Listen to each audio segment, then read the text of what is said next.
Can't help it. I have to join in with that bit. Mark Hamill is here now alongside Roz the Robot. How are you both? I am happy to have come. No task is impossible for Rosm 7134. Nice to see you, Roz. I'm glad you're here. It is good to see a friend. I have been completing my task as a wild robot. It's so good. I mean, I have to say, so we've watched it twice now in our household. Yeah. My kids are right in your sweet spot. They're 9 and they're 6. Yeah. And we adored this movie, and now my big boy is reading the book too. When you first read it, what did you think? Well, that's what I did. I ordered the book as soon as they expressed interest, and I was just blown away. I said, it's no surprise that it's been on the New York Times bestseller list for years and it's won all these awards. It's got appeal across the board. It's so life-affirming and optimistic, and it's obviously the ultimate fish out of water story. This high-tech robot gets dropped into the wilderness, but and the cast, I mean, Lupita is just marvelous. I mean, the way she is so dispassionate and becomes slightly more human, she makes a real journey. My character, not so much, but... Well, it's interesting, because Roz said it's nice to see a friend. Your character and Roz aren't necessarily friends at the start of the film. No, and that's another thing. I love the way the messages come across effortlessly. You're not hit over the head, but you realize, it's about community. It's about coming together in adverse circumstances, you know, because there's strength in numbers. Had you played a grizzly bear before? Well, you know the thing about voiceover, I mean, we stopped counting at 1,200 jobs. But I've been doing it since, like, the early 90s. And what I love about voiceover is they cast with their ears. Right. Not their eyes. So you're going to get roles that you would never get to play if you were on camera. I'm much too short to play the Joker, but and that's what's so wonderful. I never got to do dialects on camera, but in voiceover, I've done Australian, I've done Standard English, Cockney. For some reason, if it's an Australian character, they hire an Australian actor. Unless you're Meryl Streep. She's the only one that's allowed to do accents. She traverses. Yeah. It's a SAG rule.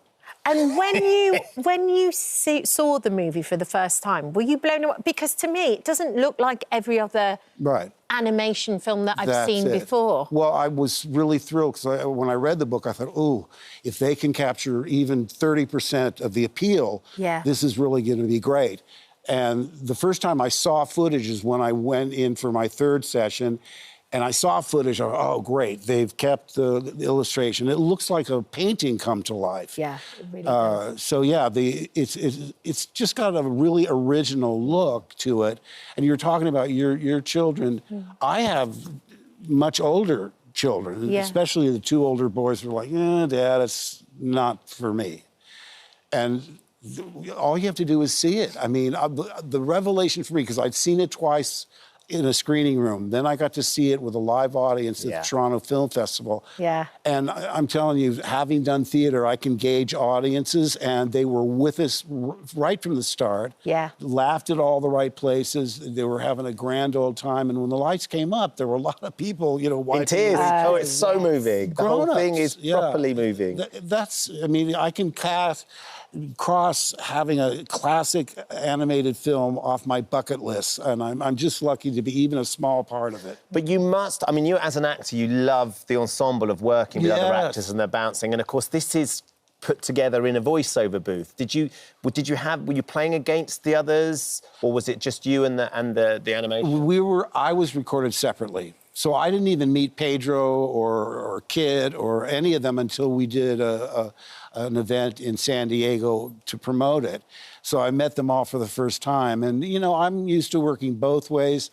I was a little bit spoiled because in the Batman days, if there were 33 characters, there were 33 actors. Wow. And you started on page 1 and you read it through like a radio play, which is really helpful because, like musicians, you hear other people's rhythms and sort of alternate, you know, you adjust to, or there's an unexpected line reading, which changes your line reading. So, but more and more, they are recording us separately. I think they like having maximum control. And when you get too many actors characters together. Yeah, you're hard to control, that's for sure.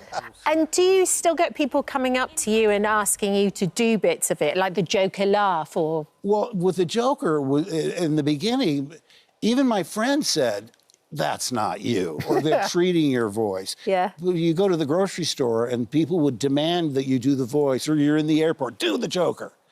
And, you know, you'd have to sit back, why, thank you, you know. Do the laugh, do the laugh. Well, you know, one thing about the laugh, you got to warm up. Oh. You know, because I did one Broadway musical and I thought, you know, it's just a technical thing that you have to do. I would warm up for the Joker driving from where I live in Malibu into the valley, which was almost an hour. You know, doing the...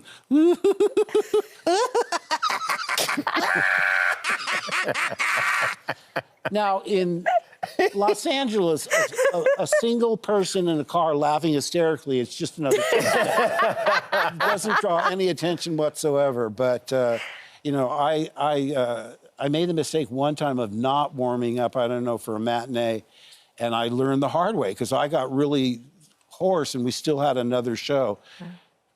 Ethel Merman apparently was the only one that they would say, when are you going to warm up? And she says, in Act 1, you know, in that Ethel Merman voice.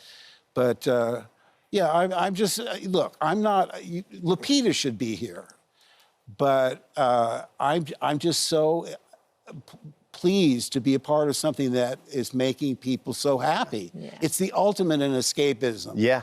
And boy, do we need it now. Oh, don't we just? It's and it's been nominated for Oscars as well, which is an exciting thing for all of you and the crew. And that's another thing. Chris Bowers, who did the music, he's this young guy, 30-something guy.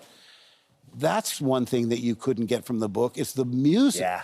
It surges at the right time. I didn't really pay attention to... I singled out the score like the second or third time I saw it, and he does just a great job. And, of course, Chris, the director, he's the writer and the director. And, you know, I loved How to Train Your Dragon he did, and Lilo and Stitch he did. But this one just is one of my favorites of all time. But it's so funny when you say one of my favourites of all time is Star Wars. Yeah. And now I'm getting to see it again. Share it with your boys. Through my boys' eyes. And they still love it, even without all the special effects that they're so used to. What is it about it, do you think? Well, when I read it, I thought, well, this is almost like Wizard of Oz with a gender switch for Luke, Dorothy, where he's swept away from his boring farm life into this fantastic world. There's a wizard, there's a pirate, there's a princess, there's the scary guy in the black mask. I said, this is really a fairy tale rather than science fiction. I mean, science fiction is usually very, very dry, and that movie had humor. It was really funny. Yeah. The robots were funny. Yeah. I mean, arguing over whose fault it is. You don't get that in 2001. You and Harrison together as well. It's just and Carrie. You were like the trio. Yeah, and I had gone to Africa to do the early part, and I came back. Harrison came, and he was just, you know, too cool for school. We immediately fell into our roles where he's like the older brother mentor and I idolize him. And then the final piece of the puzzle, Carrie coming over, and she was just, she was 19. You were like brother and sister a little bit, weren't you? Yeah, the dynamic. In many ways, because we would get along great, and then we have huge arguments. I'm sick of you, get out of my trailer. You know? And then you come back together. She was a real original. It must be lovely in many ways because the Star Wars universe has grown so exponentially over the last few years. You know, there's so many different versions of it, there's so many different TV shows. Do you still enjoy talking about it, Mark? Is it one of those things that can become an albatross, or is it something you're so proud of? The only difficult thing is that I saw all the movies the year they came out, but I don't go back and watch them again. So these kids come up to me, or grown-ups come up to me, and they know way more about it than I do. So when you went to the Wookiee planet of Kazizik, I said, what? Did we go to the Wookiee planet? Oh, it wasn't in a movie. It was in a novel, Splinter of the Mind's Eye. They've seen it many more times than I have, and they've seen it more recently than I have. So it winds up being me learning from them because they know it so much more than I do. I try and keep up. I mean, they asked me to be on The Mandalorian, so we binged that. Same with Book of Boba Fett. binge that. My son is the one that really is the Star Wars fan, Nathan. Oh, really? Yeah, Nathan, by the way, was born in England. Okay. In St. John's Wood when we were doing Empire Strikes Back. Really? Yeah, so he's North I have London a real boy. love of this country because I've done so many films here and we lived here for years on end. And then, of course, having a child here. Yeah. And do you think we could see Luke again in a Star Wars movie? In some capacity? No. Look, I had my time. I'm very grateful for George letting me be a part of it, but I think it's time to let the kids take over. You say that. You say that, Mark. I don't think we're going to let you. This I could be a floating head in the You glass. could be I don't know. Yes, you could. That's well, the magical thing about it. I had such closure, you know? I find it the irony of Luke dying of an overdose of the Force. Who knew that was a thing? So just think about how he can come Dangerous back stuff. then. You know, Obi-Wan should have said, use the Force in moderation. Yoda would have said that, I think. Use the Force, but don't overdo it. You know, Yoda, they should have told me. There was no warning. Who knew you could OD on the Force? I can OD on the Force all day, every day. I could sit here talking to you all day. Thank you so much for coming in. Of course. It's lovely to share So some thoughts and to lovely. meet Roz, and we love the The film. movie's incredible. Go and see it.